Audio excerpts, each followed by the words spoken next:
So, classical variation on the model that we've put forth. Keynesian variation. We're just going to put them side by side here. We're measuring real GDP, quantity of goods and services, and the price level up here. So this time I don't want you to draw all the curves we did before. We're going to do it a little bit differently today. So the classical variation would have the aggregate supply curve looking like this.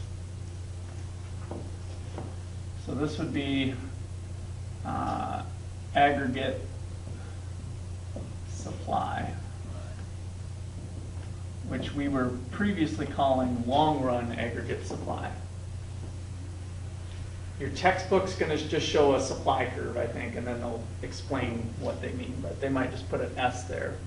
But anytime we're talking about real GDP and the price level, we're adding up all behavior. So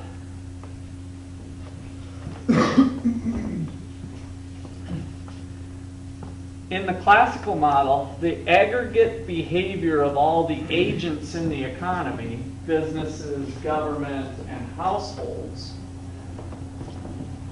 ends up ultimately determining the price level. GDP is going to be what it's going to be. So Say's law, your textbook talks about early on in chapter 22, is supply makes its own demand, essentially. What the supply is what the supply is going to be at that potential. And so all of what is produced will get sold. And so there's going to be some equilibrium price level. And the only way we get economic growth is through those basic resources and technology. Same thing that shifted the production possibilities frontier. So as the population grows, for instance, population growth, they get to be 16 years old. Sometimes in cultures they might get to be 12 years old, 13 years old. They can start to be productive potentially to contributing. Even in the United States, do we have 14-year-olds working in places? Do we have 12-year-olds sometimes working in places? Do we have 8-year-olds sometimes working in places? In the United States, where do we have 8-year-olds working? Farms, yeah, right? So 8-year-olds contribute to GDP too, even in the United States. So family-run businesses, we see that. Obviously, we do have labor laws on working for outside the family. It doesn't work quite as well, but we even have that in the United States. So as the labor force grows, potential shifts to the right. So the idea with the classical economists is that economic growth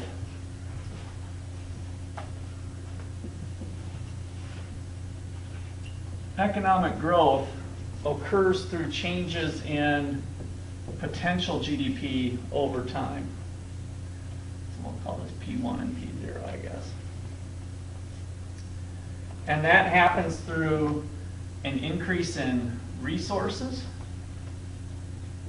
capital accumulation, more machines, investment in tractors, buying machinery and other stuff, investments in technology, possibly wind energy. They could all be environmentally sound type of technologies that come along. So maybe it's wind, maybe it's gas, natural gas, whatever. So there's some sort of increase in resources or increase in technology. The exciting thing about technology is that we learned from the production possibilities frontier that even if it's specific to harvesting natural gas, that frees up other resources in the economy to then make more pizza and more beer and more other things. So resources and technology, otherwise prices are just there to float. So as resource base grows, potentially aggregate demand grows too, right? Population grows, so aggregate demand grows. And so it's kind of this interaction potentially of both growth in aggregate demand and growth of aggregate supply, this ever-going balance of resources. And probably the most important thing is prices being efficient and clearing fairly quickly. So the price mechanism in the economy happens fairly short. That whole thing about the long run, short run, prices are fairly efficient, both resource prices and technology.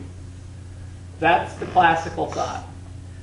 That all got kind of thrown in the toilet as a great way of thinking when the Great Depression hit, and we couldn't figure out why do we have unemployment so huge and a long period of time getting back to what we think should be the potential for the economy, right? So why did something like that happen? So that's where Keynes came in and said, hey, maybe there is some issues with the price mechanism in the short run, or in the long run we're all dead, so in the short run we should be doing something. So Keynes' version looked more like this.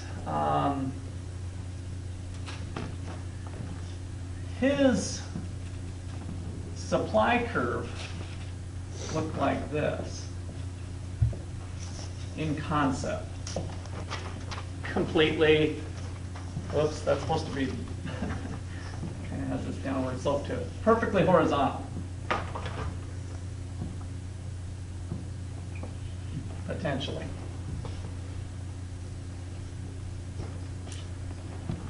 And so he would probably agree that in the long run there's something, but it's like we never get to the long run. We're always operating in a short run environment, if that makes sense, right? So he's kind of like, yeah, I see what you're saying here, but we never get there anyway, so we're always in this persistence of change. So the only thing relevant is the aggregate supply curve, which is really the short-run aggregate supply curve that we were showing before. Now notice I had some slope to it, and I think Keynes would probably have some slope to it too under certain circumstances, but I want to start you off with this picture. So now notice that the economy is going to be at some level of real GDP, not necessarily the potential level. I'm just putting some initial starting place. And we've got some price level. And then those animal spirits of the market potentially kick in. Those entrepreneurs who are always seeking, potentially causing speculative bubbles and different things. And it's kind of hard to map out. So we tend to get these erratic swings. If I draw three just kind of arbitrarily aggregate demand curves here, because of prices being sticky, which is our flat aggregate supply, by the way, which prior to 1936 was pretty good evidence that prices were fairly flat. We didn't have these periods of time where things were changing, so sticky prices is why we have that aggregate supply curve being relatively flat. Sticky prices then led to big swings. Big swings in real GDP. The economy has a big roller coaster.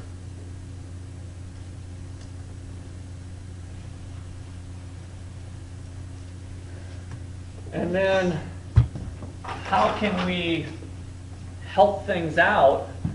Well, if prices are sticky,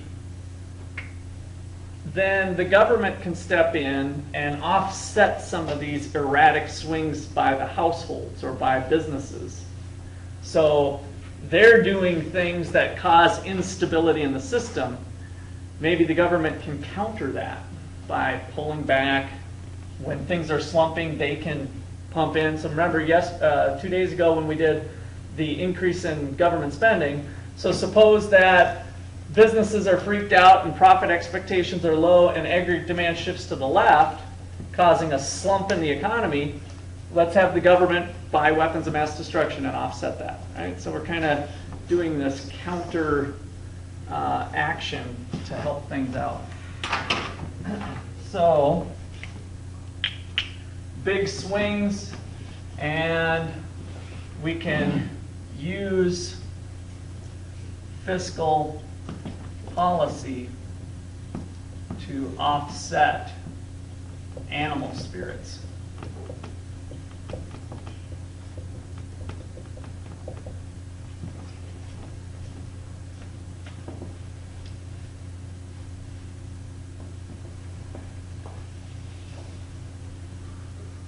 So in the classical model, if markets clear fairly quickly, I didn't bring my golf clubs today. All right.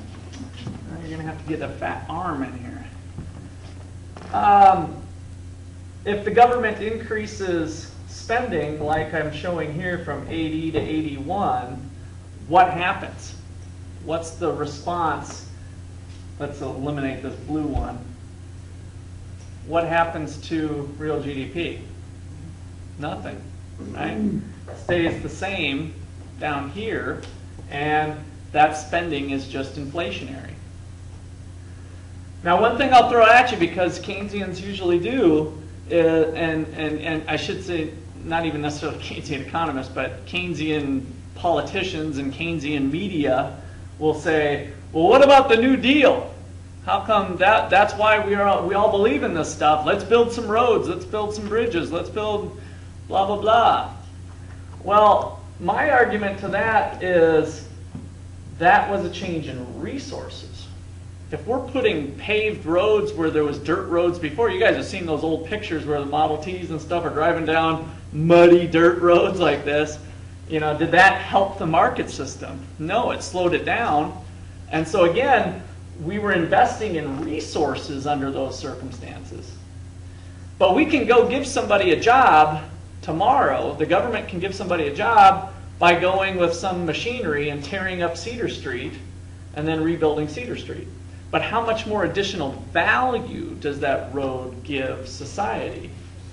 Yeah, same amount, or very little increase in value, unless there's huge potholes again and other things going on with Cedar, which sometimes happens, of course. Then we do need to make those maintenance changes and improvements. Jake? Does that also go along with technology as well, going from the dirt road to a paved road?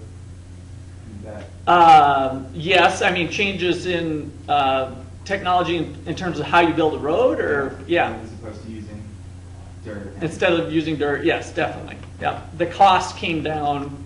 And those sorts of industries, there's probably large economies of scale, so that as you start to produce more and more concrete. Anybody visited the Hoover Dam over in Vegas area before? Anybody remember how much concrete went into that? They kind of tell you when you go on your tour. It's stretched. You could build a freeway, I think, from LA to New York with the amount of concrete that went into the Hoover Dam. Just an amazing amount of concrete, right? So anyway, those sorts of industries, when you can mass produce concrete, you know, that first little batch of concrete is probably pretty darn expensive. But as you learn the process and new technologies come along and new machinery to mass produce concrete, the average cost of that concrete probably goes way down. And so we can take advantage of economies of scale and with those new technologies allowing us to have greater resources.